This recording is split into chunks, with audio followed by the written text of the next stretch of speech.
and I was studying philosophy at the time, was really helpful to actually dismantle many ways of how we look at the world, into the world, and give meaning to things.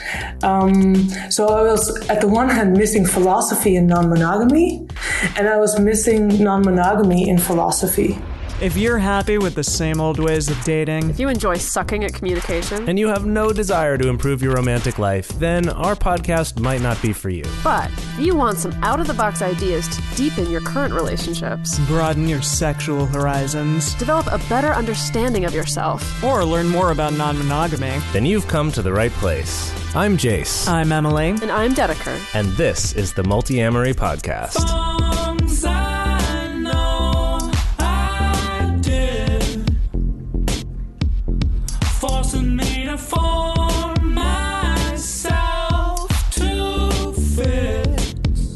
On this episode of the Multiamory podcast, we're talking to Simone von Saarloos, author of Playing Monogamy. Written for more of a lay audience, the book proposes an expanded and polyamorous engagement with intimacy and sexuality as a possible alternative. It was originally written in Dutch and published by Dedeker Publication Studio, and I'm super impressed that I said that name right. Me too. Because it's not written like you would think. And is excited to bring this book to an English-speaking audience for the first time. So welcome, Simone. Thank you so much for joining us. Well, thank you so much for having me. So as I was reading this book, I read what the publisher said, that it was like written for more of a lay audience. But quite frankly, it's a very cerebral and very like intellectual book. You really have to sit with it and think about it and kind of like process everything that it says. And, you know, Jason, I and Dedeker, especially, like, we've been doing this for a while now, for many, many years, and yet it still proposed a lot of really interesting things that I didn't even think of before, like, on any non-monogamous journey that I've had. So from that standpoint, I was very impressed, and I just kind of wanted to talk about that a little bit, like, and Jase also wanted to ask, like, what your inspiration for writing the book was, and, like, why you decided to be so cerebral about it and bring this viewpoint to it. You know, that's actually so great to hear that you experienced it like that. Thank you for that. Now I feel guilty about saying that it's more for a lay audience. I think that also comes from being sort of in between academic writing and writing for the public, as at least in the Netherlands it would be called, where writing for the public maybe also has immediately a kind of different audience, where there's such a large gap between academic writing and writing for the public, especially because the Netherlands is such a small country. So Dutch is also a small language.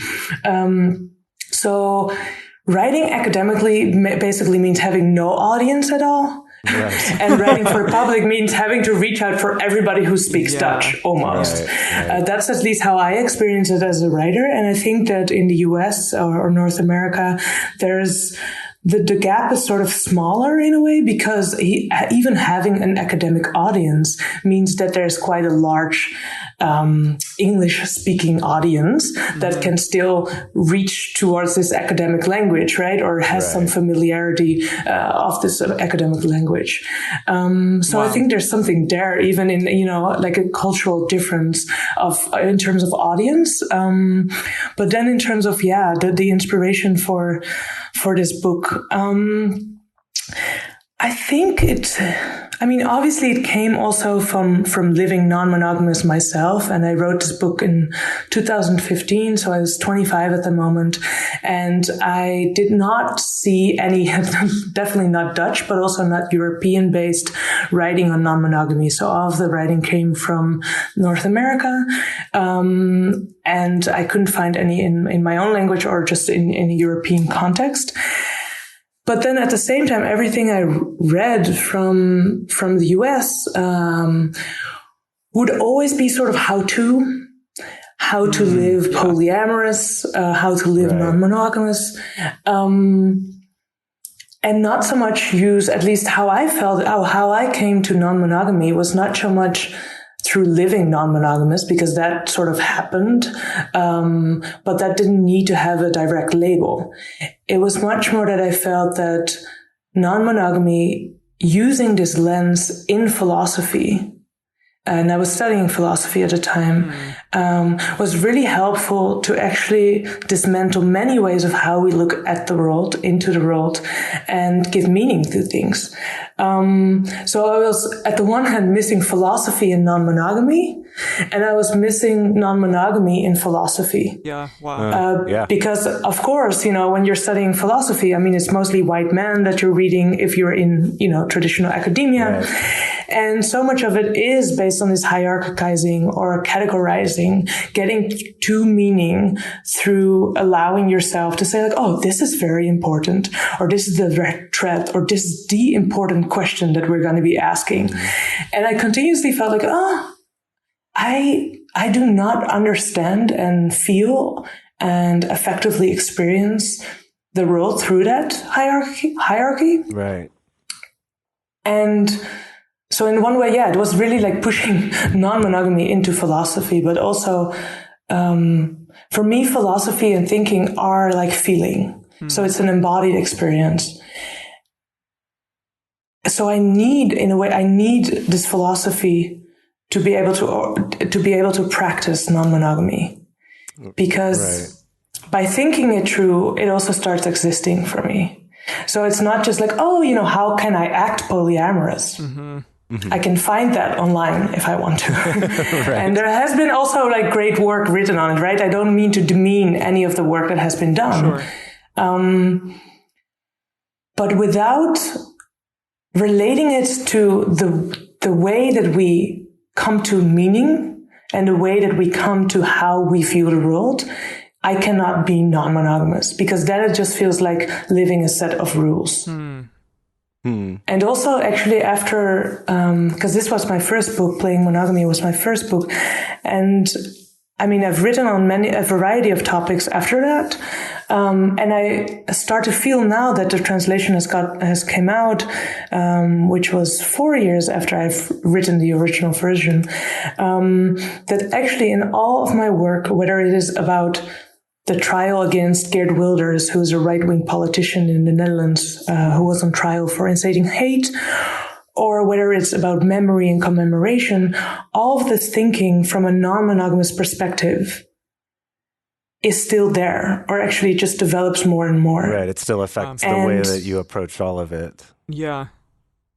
There's still this non-monogamous lens and this sort of non-hierarchical attempt, at least, to think, right? Because I think that's also what I find so beautiful in all of the writing that is about non-monogamy and all the conversation about non-monogamy, that it is about an attempt. And it's also an attempt in which you acknowledge and realize that we have been conditioned in certain ways, but we can try differently. So there's also this sort of utopian sphere in non-monogamy, I feel at least, that I actually want to honor. Instead of saying like, oh, no, it's just a practicality. You can do it. It's easy. People are doing it anyway already. Which is great to have these examples, but constantly pushing for something more and to imagine a world otherwise. Yeah. In which indeed love does exist, but in different ways. That's kind of a good segue into my next question, which you talk about this internalized disbelief that a different relationship rationality is possible. But recently, I guess within, I'd say, the last 4 years since you've written the book, there has been more of a rise of alternative lifestyles, people talking about it, people speaking about it in media. So do you think that this internalized disbelief has become less ingrained since you wrote the book in 2015? And if not, I mean, what are some of the ways in which we can start to let go of that internalized thought? Yeah, let me try and separate that question in two, I guess, because it's interesting you said the word lifestyle, right? And I think indeed, as a lifestyle, non-monogamy has become more and more accepted, or it has been at least more prevalent. I mean, New York Times, accepted maybe not the right word, but definitely more prevalent, more known. It's something you can refer to, and then people can, there's some articles out there that are easy to divert people to. If you would be at your standard sort of traditional nuclear family birthday party and some faraway uncle asks, so how is it? Why are you talking about this person? And last time you're talking about that person. Yeah. Did you break up? No, I'm actually together with them both. And they're like, oh, polyamory. There might be this sort of sigh of relief, like I've heard about this.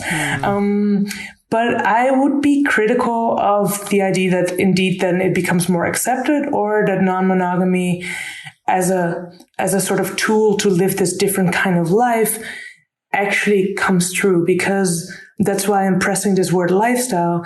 I wonder whether it's not, I think too often it is seen as a lifestyle. Yeah. So as some sort of identity you can stick on or off. It is also often even seen as, a choice, where I do think there's an element of choice in how you live your life. I choose to think more about non-monogamy from a cultural point of view. So like, how is monogamy invested in our culture? How did it come about? And what would non-monogamy do to our culture? So instead of making non-monogamy or polyamory, and maybe I should explain later why I divert these terms, but the way that non-monogamy is made safe, actually, to make it an accepted lifestyle. So non-monogamy is made safe by saying like, oh, well, it's something you don't have to do it. It's my choice maybe. And I came to the conclusion it works better for me. And I think that even though I do not want to pressure anybody in non-monogamy or monogamy or any other kind of lifestyle, quote unquote, I do try to see non-monogamy as a tool to push against a cultural hegemony, where it's not just about like, oh, what fits you well? Because then indeed it's like, oh, well, are you choosing yoga or going to the gym and lifting weights? And I think I'm pushing this sort of, this component of lifestyle, because I do think that there is an easy commodification in that, right? Like there's a commodified lifestyle, and where non-monogamy is sort of acceptable as long as you carry it out in a certain way, or maybe you even have to be proud, and maybe it has to be a hashtag as well. And I'm sorry, no, you're absolutely right. Yeah, and then I think non-monogamy should be a bit dangerous. By which I do not mean that people who are living non-monogamous are dangerous or dirty people in any way, which is, of course, also a stigma that people are fighting against. So I do not want to take away the hardships of people who are fighting those stigmas in their daily lives, and who do have to, go for the narrative of coming out because they might be in the closet, and I'm using quote marks here as well, in the closet at work as a polyamorous triangle or something like that. So I do not want to negate that in any way. But for me, I hope that non-monogamy is dangerous. And with dangerous, I mean that it dismantles the way we think about relationships and basically anything in our life from the point of view of property, from the point of view of commodity, of does it work well for you, in which when you say that, does it work well for you, there's a you, right, that's centralized, or there's an I that's centralized, where it's like, oh, something either works for you or it doesn't. But should we also not talk about the way that subjectivity is constructed? Where the way that you consider yourself in relationship to others is very much related to this sort of I, or how you view yourself. Yeah, it also reminds me a little bit of a debate that I've heard going around before too, about the question of, is polyamory queer?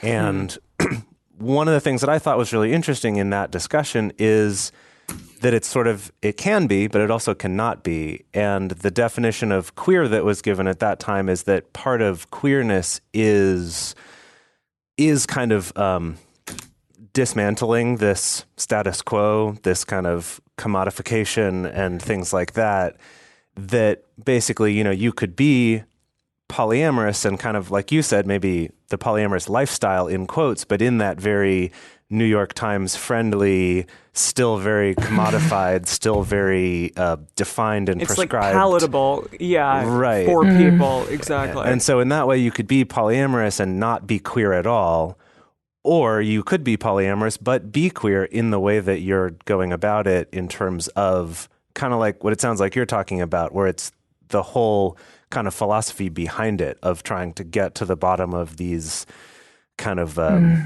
we've been trained into these hierarchies or these ways of possessiveness of other people and things like that, and kind of questioning that and trying to tear that apart, which is something that on this show we try to talk about, that also in terms of whether you are choosing a monogamous lifestyle or not, to maybe use the quotes the other way around, right? That you could embody that kind of, polyamorous philosophy, like the stuff that you talk about in your book, but still be choosing to live a monogamous relationship while still thinking in that different way, you know? Yeah. And then, I mean, if you want to be harsh, then there's this question of why would you then conclude to be monogamous? Because if you're dismantling all these ideas, then suddenly monogamy maybe doesn't allow for safety so much, because often monogamy seems to be chosen for this reason of safety, you know, like I want to be safe.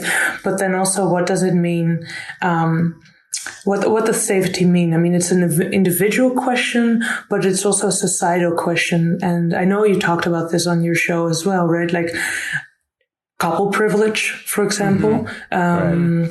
And the safety that people get through being in a couple or through appearing monogamous. And I think for me, this is also one of the reasons why I prefer to use the word non-monogamous or non-monogamy over polyamory, because if you look into the history of polyamory, it's a very short sort of and mostly white and middle class history, mostly centered in North America.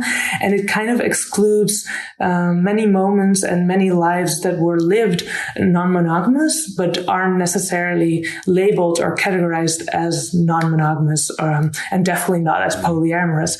And one of the things that I'm thinking about is, for example, in Saidia Hartman's book, Wayward Lives, Beautiful Experiments,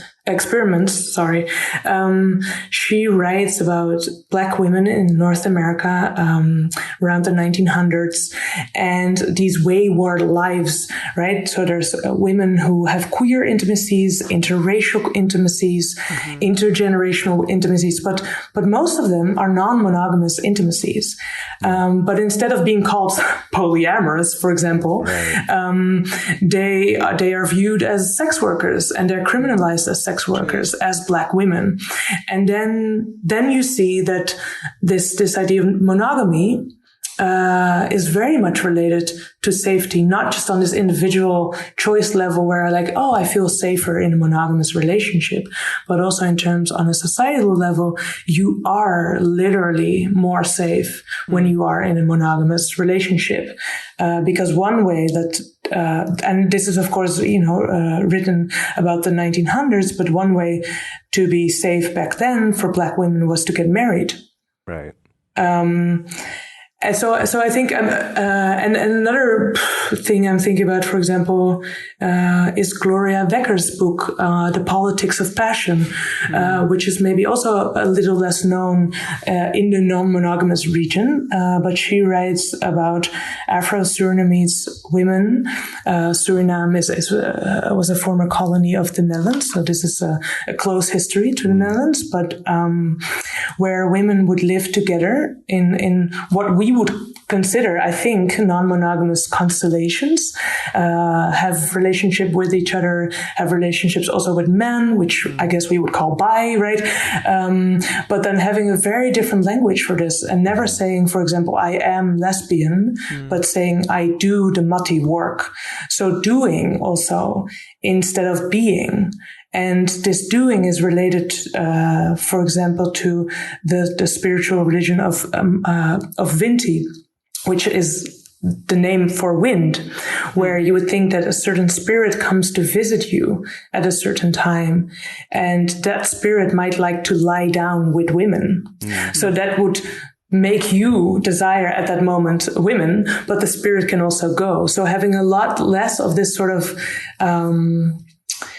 identitarian way, labeling way of experiencing your sexuality and your behavior. But also then, I mean, I'm sorry if I'm like taking it off, but that too leads to this idea of safety, right? Like, because if you label yourself, you're safe. So depending, of course, where you live, but it's kind of, I mean, at least in the Netherlands, it's safe somehow to be gay, but you do have to say you're gay, right? You do have to be you do have to carry that label, because if you carry that label, they can categorize you. And I'm saying they, that sounds a bit too big brother, but there are, of course, like whether it's data through Facebook or whether it's government data, there are, of course, a lot of profits being made of the categorization of our identities, right? Yeah. Well, and that was also, I remember growing up during the 90s, particularly, when I feel like the conversation about gay rights, basically, before we're even getting to marriage, but just about sort of discrimination and things like that, when I feel like that conversation was really kind of hitting the media a lot, that the question that it felt like to me was sort of central to that was this question of, do you have a choice? Like, are you just born this way and that you're born that way? And so if that's true, like kind of the logic goes, right, if you're born gay and there's nothing you can do about it, then it means, well, either God made you that way or biology made you that way. And so therefore it's okay. It's okay as long as you didn't get to choose and you just are this thing, kind of that identity, like you said, rather than just... I do gay sometimes, that's like, oh, well, if that's what you're doing, then we can condemn it and we can say, no, you should make better choices, or that's somehow wrong. And so in that way, like arguing for that being an identity, that being a rigid thing, was maybe strategically the move to make it be acceptable, to then be able to defend it and not get fired for it and things like that. But at the same time, it's kind of, it just furthers that identification, that being rigid, like you have to fit this label or you don't. Yeah, need for normalcy. Right. Within our society. Interesting. Yeah, and it is also meant to uphold a mainstream being, right? Like it's this idea of, 10% of the population is gay or queer or LGBTQIA, right? But then like this percentage, why do we need it? Okay, we need it to upkeep the 90% that are then considered the normal. And this is maybe when I'm saying like, I want non-monogamy to be a bit dangerous, is that I also kind of... When I think about, like the New York Times way of presenting polyamory, it is indeed so much made to be about a lifestyle that there's not this sort of warning of like, be careful, non-monogamy is contagious. Right. And I think there should be sort of, like this sort of warning. And I mean this in a joyful and playful way, but I think there should be a warning because... Well, maybe it's like revolution is contagious, in the sense that... Yeah. When it is not about this, indeed, like you're saying, right? Like it becomes about this identity and it's something that can be contained, but it becomes about having a critical lens, towards also, for example, I mean, I know that you talked about the relationship escalator on your show, right? This idea of going through a certain linear timeline where the only end of the escalator is, either breaking up and then it all failed or death, right? Yeah. Yes. And you don't have to, like you were saying, you can still choose whatever that then means, but to live monogamous or to not have sex at all? And then how are you going to categorize yourself, right? Like there's this also, can you be asexual and polyamorous? Yeah, you can, but so you get this constant shifting. But speaking about this relationship escalator, this idea of moving through time and developing through different stages. I mean, this is something that we don't only see in monogamy or in relationships. It's something that we see in every aspect of our lives. When we look at currently the abortion bans in the southern states of the US, people will say it's medieval or we're going back in time. But we're not actually going back in time. We're not going down the escalator or down the stairs. We're still in the same time. But there's this idea of like, oh, if you do not like something, or if you think something is backward, or something doesn't belong to your reality, then it is something that is in the past. So it's backward. It's medieval laws, or it's this idea of you can separate yourself through being in the future versus being in the past. Right, like this idea that progress is like a linear thing through time. Well, and you talked about that with relationships as well, that like we always, as a society, tend to be like, well, I'm glad that I went through that relationship, even though it failed because it made me into the person that I am today, or it made me stronger. And I thought that was really interesting because, again, it's like, well, I'm leveling up a little bit and in relationships somehow by going through this challenge that I no longer am having anymore or whatever. Yeah, that we as a society just always want to like get to the next thing, level up, be better or whatever, when it doesn't really work like that. That's kind of a construct in our mind, I guess. Yeah, and it even relates to Dan Savage's idea of it gets better, right? And on the one hand, you want teenagers who are desperate to know that there is community out there, and there is, but to say it gets better also sort of goes into this idea of like, there are everything needs to be linear and have progress in it. Where maybe it doesn't necessarily get better, right? And for who does it get better? Interesting. I wanted to question, okay, you talked about how potentially your book, Playing Monogamy, could be interpreted as a plea for greedy individualism. So I found this to be really interesting because I do think that Western society tends to prize individualism more than like tribal cultures or really family-based societies. But so can you speak to this a little bit, like why so many people do feel guilty when they put themselves and their desires first? Because I agree with you that like even if we are a society that cares about the individual, we still also really care about the nuclear family and things along those lines. So can you speak about this a little bit here? Because I found that to be really interesting. Yeah, I think there's different things at play there. I mean, for one, I think there's an actual agenda behind making people feel like they're individualistic when they turn themselves against the nuclear family, right? Because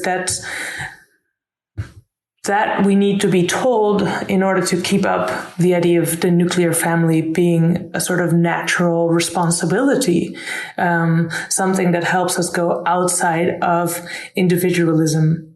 I would personally say that the nuclear family and individualism go perfectly together. Because indeed, like you're saying, if we're imagining societies, whether it be our own society that change throughout time, or whether we attempt to look at other societies without wanting to other them, right? But there must be many ways of living outside of the protected nuclear family, where we say that the nuclear family is a way to keep ourselves safe. So then you see that the nuclear family is instrumentalized to keep your own sort of sort or well, I wouldn't say species, but your own people safe, which of course completely conflicts with the actuality of what happens in families in terms of abuse or violence. So there's there's a weird tying nuclear family to safety. However, what worries me more maybe, and this is where I'm like, oof, I know that I'm also guilty of pleading for a greedy individualism because I cannot escape this conditioning. But the reason that I say that, or what I'm mostly scared of, is that we were talking just now about safety so much. And by pleading for a different way of looking at how to be safe or how to take risks outside of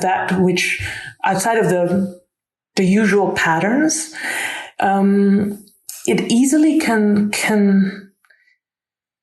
look like you need to be a very strong individual in order to do that, or you need to be a very conscious individual in order to do that. And I think non-monogamy or polyamory as a tradition has a bit of a problem there because it's very language-based, and there's often a lot of pressure on communication, right? Wanting to be non-monogamous, there's this idea of you need to be able to communicate well, and you need to be able to be willing to communicate. And though I agree with that, there is also a difficulty in that because it also privileges language as a way of being, as an ability, where you could wonder whether there would be other ways of communicating with each other that wouldn't just be through language and differentiating and being nuanced in language.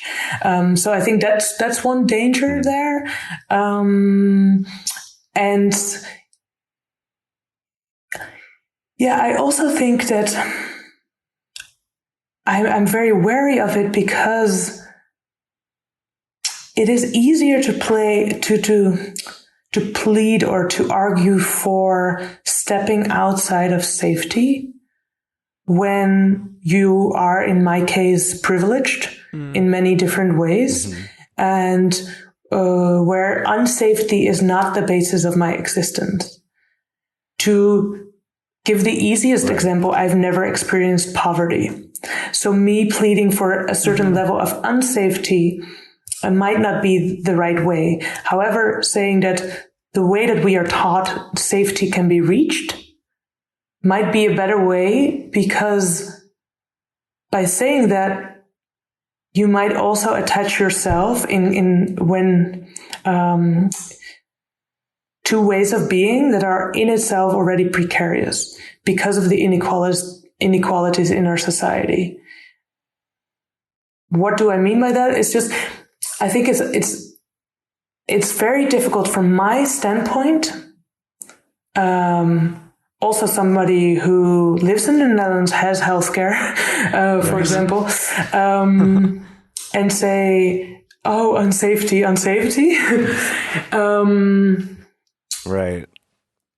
That is not the right. I'm not the right person to continue pleading for that. On the other hand, I also think that by avoiding precarity, we're also avoiding lives that are currently ingrained and embedded and fundamentally build on precarity. Just by the way that society has created inequalities. Yeah. If this makes sense. I mean, it's something that I've wondered about sometimes, because what you're saying is so true, that like, especially with something like polyamory, where most of the people talking about it are privileged, right? Yeah. Even if they're not all white men, they're still types of privilege, right? Whether it's economic or just the country that they live in, or education, or there's lots of things there. And on the one hand, I can see an argument for yes, but because those people are, like you said, not living constantly with, unsafety being sort of a defining factor in their lives, that those are the people who it shouldn't be as safe for. That maybe those are the people who need to be living it in a way that is a little less safe because they can afford to do that, rather than keeping that something that the people who already are struggling with with that more, with being more disenfranchised or being more even physically at risk, rather than kind of leaving it to them to still be living unsafely, that perhaps people who are privileged giving up some of their safety to be changing the way that people think and to be the ones that people can look at and to be the ones people can engage with, to try to change the way that everyone treats people, and hopefully through that making the world a little bit more safe for the less safe, if that makes sense. I don't know if I kind of lost the thread of my philosophy there. No, but I think what I would add to that, though, that it is a structure of amplification, like who gets to speak.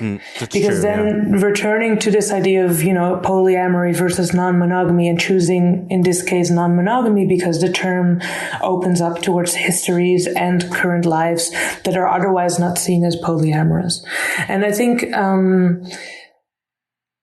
there's many lives being lived currently that we wouldn't say are monogamous, or we wouldn't categorize them as as monogamous, but that are in the mainstream discourse then seen as failed, flawed, unhealthy, but that they're not amplified as sort of, like this. Oh, but I choose to be non-monogamous, and I can even explain you why and X, Y, Z. So I think that is also, this is something this is often acknowledged, right? Like this idea of like, in order to be openly poly, you have to be healthy and happy. You have to sort of be presentable in your non-monogamy. Yeah. And I think that is definitely a pressure that most non-monogamous people go through. But I think there's also not just a way of how non-monogamous people have to present themselves, but also how non-monogamous people and monogamous or whatever people have to train their ear towards lives that are already living otherwise, but that we do not categorize and see, and that we do not think valuable of a New York Times piece. Sorry to continue using that. Because we do not view it as a lifestyle.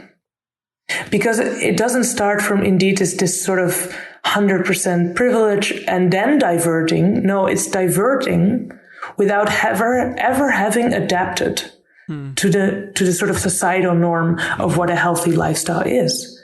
And I think it is then we often see that this becomes actual marginalized lives. We still expect people. I'm saying we, I don't know who this we is. But society still expects people that they want to get married if they do not seem to have access to that. I mean, one of the examples in the US is, of course, Katie Cohen's work on Black love, Black families, having Marry Your Black Daddy Day or something like that, as she calls it. I'm sorry if I'm phrasing it wrong, but there's these pushes towards marriage. And this idea also that not being married is sort of telling, or a signifier of failure. Right. Where actually this is also a form of non-monogamous living that is not being recognized as such, because there's still this expectation of a certain norm that, if only people weren't so poor, they would also get married. Or they would also choose long-term partnerships or one partner for raising their kids. Mm-hmm. Huh. Yeah, there is a lot of assumption based in that, in the social worth of it. And I think that's really interesting to relate that to how we look at poverty, at income, that it's like, if only they had the money, then they would be married, or then they would be monogamous, or then they would only have kids with one other person instead of several, or, whatever it is that we do. It was just assumptions. Yeah. I was just hearing a conversation earlier today that was saying almost exactly that, of the kind of equating poverty with having multiple baby daddies was kind of the context of it. And that's very true, that there is that link of like, oh yeah, it's just linear. Assumption, if you had more money, you would also be a better contributing member of society, which means being monogamous, which means only having kids with one other person, which means getting married, which means, whatever, owning a house, whatever the signifiers are. I feel like sometimes they change a little, but they do tend to be based around these either like accomplishments or possessions. And I guess with some of them, you could even look at them as the same thing. Okay, sorry. All right. I want to move on to our next question here.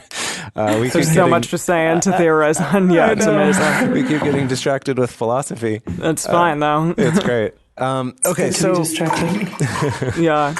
So this next one, so many passages in your book, it reads like poetry, I think. Yeah. It's got that sort of philosophical, poetic sort of way of writing. And at one point, at one point you talked about how love and death are both industries based around the dollar, based around making money. And rather than just read a bunch of quotes to the audience, I was wondering if you could kind of elaborate on this. And then maybe if we could also get into not only pointing out how that's true, but what are some ways that we could live outside of that? What are ways we could conduct a relationship that isn't based around money being spent or being earned by it? Yeah, I mean, it starts sort of, for me, it starts with this idea of love is love, right? Because when same-sex marriage was legalized in the US, obviously love is love went viral and it's still a well-used hashtag. And I started to wonder, well, what does this mean? Because as a philosopher, this is, this sentence, love is love, is like, well, what does this say? What do we mean by this, actually? 3 words with 2 words. Not so poetic. And so it's this question of like, what do we mean when we say love? Okay, we mean monogamy. It's like monogamy and love are sort of synonym in that too, because it's so surrounded about having same-sex marriage, right? So it's this question of signifiers. What signifies a love relationship? How do we recognize a love relationship? And this is almost, for me, this is almost language philosophy, right? Like it's, okay, we see 2 people walking hand in hand. This must mean that they have a romantic love relationship. I must sort of interject here that one of my lovers is a lot older than I am. So when we walk hand in hand, people often assume she's my mother. I see, right. So I guess that also happens. But there is this assumption, right? Oh, we just want to walk hand in hand. And you even hear this in gay couples often saying like, oh, yeah, I just want to be able to walk hand in hand.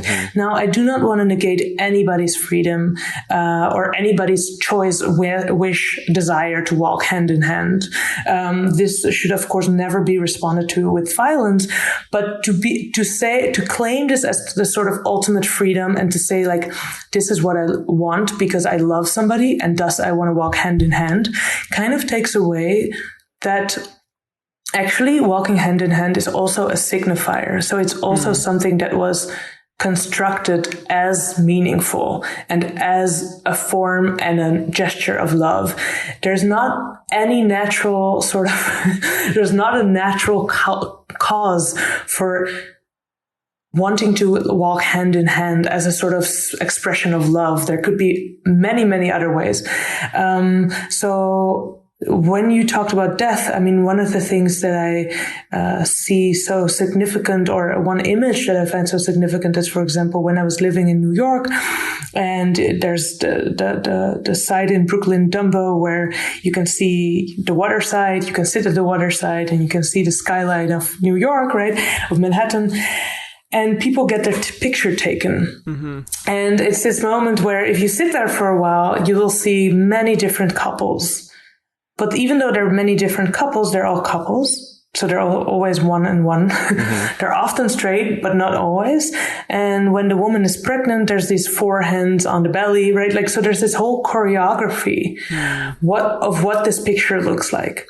So I'm looking at this and I'm thinking about indeed death and grief and mourning rituals, where I'm like, oh, like getting your picture taken as a couple looks very much like being at a funeral home. That, at least in my experience, being in a funeral home usually means that after a while while, you start seeing another family coming in that also has booked the funeral home. And there's this sort of acknowledgement of like, oh yeah, okay, in mourning rituals, we need sometimes, or in grief, we need rituals in order to feel. It's not always that you can access your sad feelings. You cannot always access your grief, but we have those rituals developed, whether they work or not, that help us feel. So sometimes you place the ritual first, and then the feeling comes through that. We know that rituals of mourning help us feel. When it comes to love, however, there's such a different causality, because it's sort of like, well, I really love this person, therefore I want to be monogamous. Therefore, I want to get my picture taken in front of the skyline of Manhattan. And I'm ridiculizing it a little bit, of course, but I think there is a truth to that, to say like, oh, but I really love this person, and just thus I want this, instead of saying like, well, I've seen other people taking their pictures as a couple together. And I think that if I do that as well, I will feel good about my love. I will sort of strengthen and establish my love feeling. So saying that the ritual, in this sense, shapes the feeling of love, instead of saying and always claiming that love goes in before this sort of ritual. Can I just, something that struck me while you were talking about that is something that I remember for the first time maybe 10 years ago, really kind of getting presented with the importance of ritual and how important that can be, kind of like you're talking about, like the rituals we have around grieving help us to feel or to process things. And what's striking me right now about what you're talking about is this question of, I guess, the difference between a ritual, which is sort of to serve a purpose either for an individual or for a community or for a group that's still kind of an internal purpose, versus what I think maybe you're talking about with the pictures is like a performance. And like a performance versus a ritual, that's an interesting question there. Because it's making me think about, for example, in Japan, I spend a fair amount of time in Japan with Dedeker, and we went to this Buddhist temple this particular one is specifically devoted to dead children, to put it bluntly. Whether that's abortions or miscarriages or infants who've died. And what I learned through this is that there is kind of a whole tradition around that, a whole ceremony that, say, if you've gotten an abortion, there's a ceremony to kind of, offer up like a little statue and sort of to pray to the spirit of that child and to kind of have some processing around that. And then I learned that there's been some research that the instances or the duration of depression after an abortion, when doing that kind of ritual, it does mitigate that. Like it makes that amount of like isolation and depression a lot less, because there's a way to process it, as opposed to being something you just have to hide and kind of think about on your own. And so in that way, like, I think that ritual is so important. And yet, like you're pointing out, on the other hand, we can sometimes take something that could be a ritual, and when we put it on social media, it now becomes a performance. And it's less about... like even religion can be one of those two things as well. It can be both ritual and just a performative way of doing things. Yeah. Yeah, so I don't know, that's interesting. It is still like this construct in our mind that like, well, I'm doing this thing and I believe that it will help me and move me, on to the next thing or whatever, or make me better in some way, which is interesting. And I don't know, the performance aspect of being in a relationship, I guess it's like, who is that for? Is that for yourself? Is that for society? Is that for the other person? I don't know. But that's very interesting. It struck me so much when I read that part, because I'm like, damn, wow, that is so true. And I don't know how to do, it's like, how do you even do things other than that? I have no idea. And it was no, we don't. Yeah. And I think, I mean, indeed, I would like to say that I have nothing against performance or ritual not even nothing against. I think it's actually how we create life, right? Mm-hmm. So if you're asking like how to be outside of that, I think actually through playing, through creating other performances than the performances that are naturalized as love. So I don't think there's something wrong about having a performance in order to evoke feeling. I just wish it wouldn't collapse, right? Like I wish the performance of love or couplehood wouldn't collapse with saying that this is just how you feel love, with saying that this is because I feel love, I need to get our picture taken. Because I feel love, I of course want to show it on Instagram. And I'm not saying that there's necessarily something wrong with that. I just wish that the causality would be a bit more stretched and be like, well, if I think that I feel something, why wouldn't I express it in another way? And I think that would be one way to go out of it, right? Like that would be one way to try. What would happen if I perform differently towards this one person?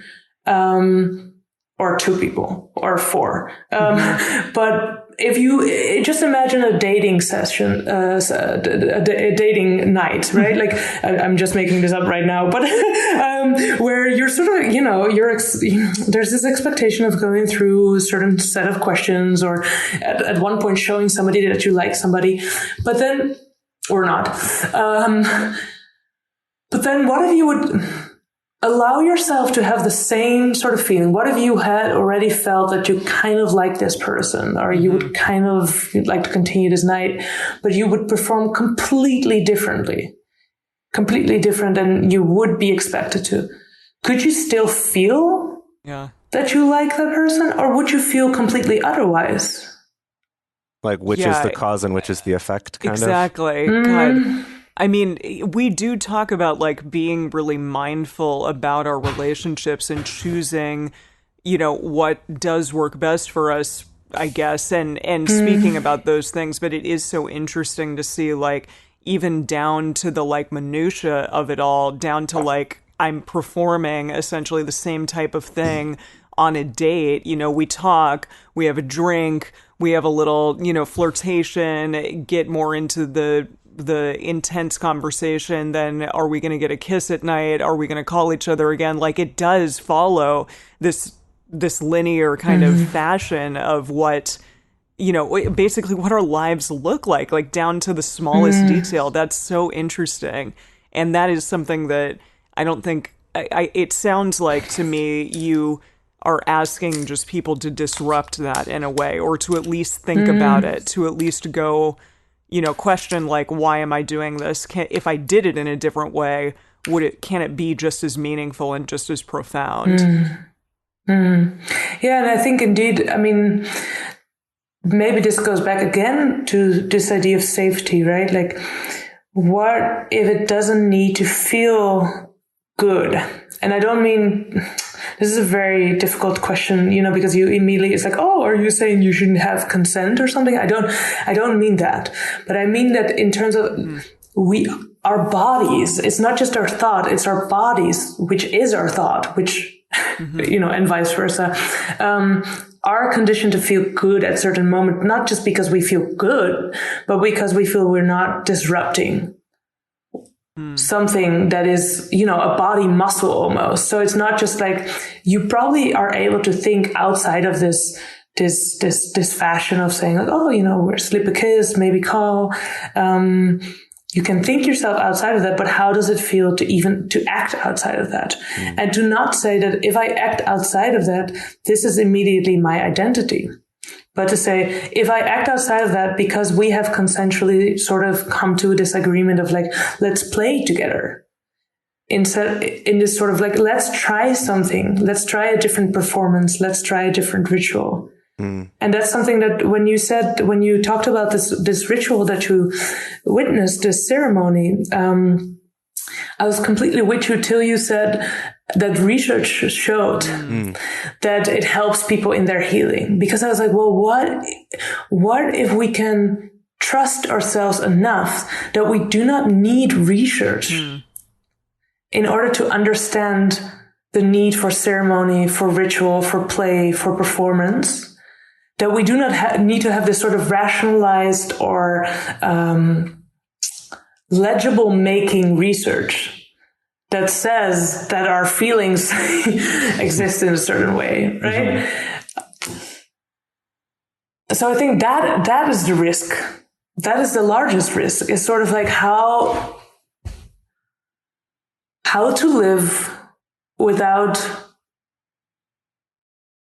having this measurement that tells you, yes, indeed, what you're feeling and doing is true. That's interesting, because I feel like, and something that I think you talked about earlier, about this idea of, making effort to be not hierarchical in the way that you think about philosophy and things like that, with the acknowledgement that I put effort into it because I know that it's been so ingrained in me, and that that's so in me that if I just try to pretend, I'm not going to be hierarchical, I am.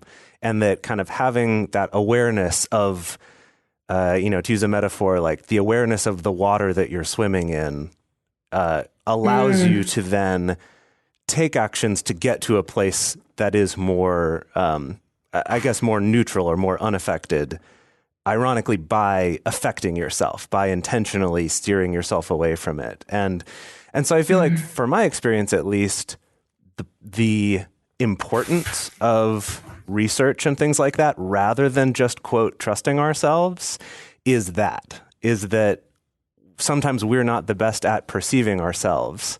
And so having something outside to give us a vantage point can help to then do those sorts of corrections. Yeah.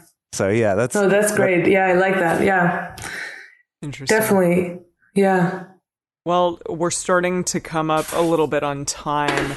It's funny because we're going to talk more in the bonus episode, and I initially had an idea of what I wanted to talk about in that, but now I'm like, we should just continue these conversations because they're so fantastic. Maybe we can do both. Yeah, exactly. I did want to ask where everyone can find more of your work and what is next on the horizon for you.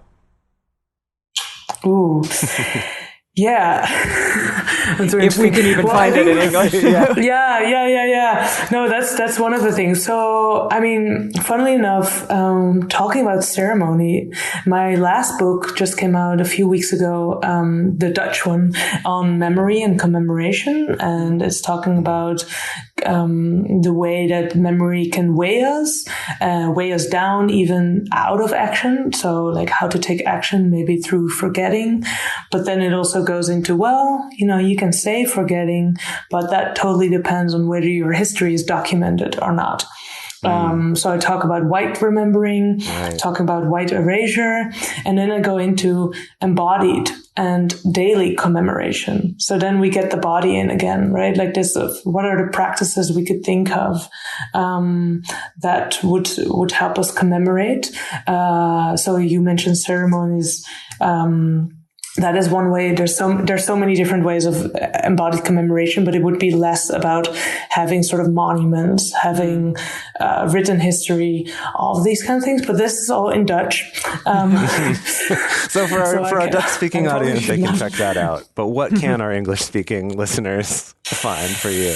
Playing Monogamy. This book, clearly. Yeah, which people absolutely should read because I think it blew my mind in a way. Also, that this conversation kind of blew my mind, but it definitely makes it's just so powerful. It's a easy, it's a quick read, but you really do need to sit with it because there's a lot to digest and unpack within it, in my opinion. Right, it's Great, short, but you need to spend some time sitting with each section to get it. Can people find it on Amazon or on various? Where is the best way in which to get the book? through Publication Studio. Okay. And Publication Studio is a worldwide network of publishers. So depending on where you are, you can get it through the nearest by publisher. Okay, Publication great. Studio. Yeah. Okay, we'll try to add a link or do something in the show notes for sure. Thanks. Perfect. Yeah. And then, we're going to stick around and do a little bonus episode for our patrons, where we're going to talk more about this, maybe get into your social wheel of 5, but I also am really interested in talking about hierarchy with you some more because we touched on it, but that's something that our listeners are interested in for sure. So I do want to discuss that. So thank you so much for joining us, Simone. To everyone listening at Thank you home, so much. we would love to hear what you think about this. Was there anything that was mind-blowing for you? And you'll be like Emily did when she was reading this book. She kept texting quotes to Dedeker and me, being like, oh my gosh, you guys. Maybe that was your experience. Or maybe there's something you feel like we totally missed that you wished we'd gone into. The best place that you can share your thoughts with other listeners is on this episode's discussion thread in our private Facebook group or Discord chat. You can get access to these groups and join our community by going to patreon.com/multiamory.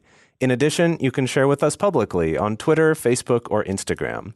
You can email us at info@multiamory.com, leave us a voicemail at 678-MULTI-05, or you can leave us a voice message on Facebook. Multiamory is created and produced by Emily Matlack, Dedeker Winston, and me, Jase Lindgren. Our episodes are edited by Mauricio Balvanera. Our social media wizard is Will McMillan. Our production assistants are Rachel Shenowork and Carson Collins. Our theme song is Forms I Know I Did by Josh and Anand from the Fractal Cave EP. The full transcript is available on this episode's page on multiamory.com.